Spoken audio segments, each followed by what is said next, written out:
أما أنيت وساندرا فتبحث كل منهما عن حيوان غريب، وهو يوجد في هذه الحفر المائية دائما. إنه مخلوق غريب، وهو مجهري.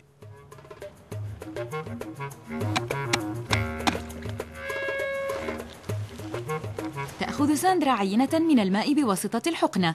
قد يحوي اللتر الواحد من الماء 25,000 حيوان من هذا النوع. أخيرا يظهر هذا الحيوان الغامض في المختبر تحت عدسة المجهر.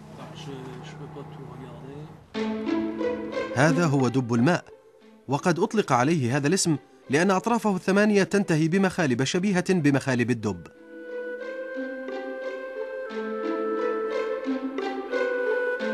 هذا هو الرأس، وهاتان هما العينان. ما يسحر العلماء أكثر هو قدرة هذا الحيوان الصغير على التحمل، والتي تفوق كل خيال. هذه المخلوقات تستطيع تحمل حرارة تصل إلى ما دون 273 درجة مئوية تحت الصفر، كما تستطيع تحمل الإشعاعات والفراغ المطلق. دببة الماء تستطيع أن تتجمد مئات السنين وتستفيق عند ارتفاع الحرارة.